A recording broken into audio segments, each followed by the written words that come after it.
શુક્રવારે લોકસભામાં મહિલા અનામત સંબંધિત બિલ પર મતદાન થયું હતું.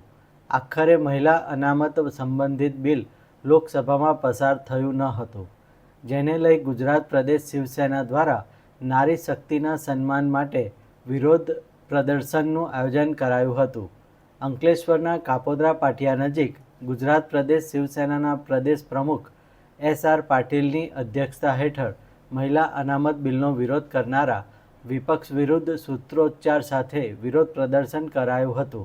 પ્રમુખ એસ.આર. પાટીલે જણાવ્યું હતું કે વિપક્ષે દેશની મહિલાને હરાવી રહી છે, મહિલાઓના હક અને અધિકારને છીનવી લીધા છે, ત્યારે શિવસેના નારી શક્તિના સન્માન માટે વિપક્ષ સામે વિરોધ પ્રદર્શન ચાલુ રાખશે.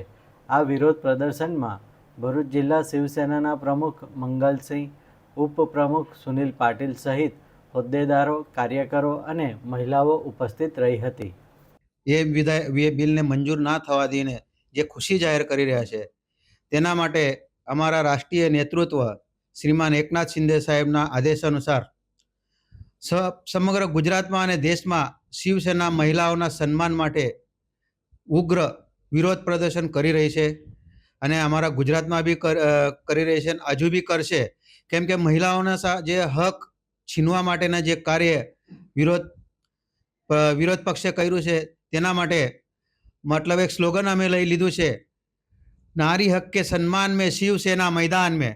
અને શિવસેના હંમેશા અન્યાય અત્યાચાર સામે લડતી આવી છે અને લડશે. અને આ બિલને જ્યાર સુધી મંજૂરી ના મળે ત્યાર સુધી વિરોધ પ્રદર્શન શિવસેના કરશે.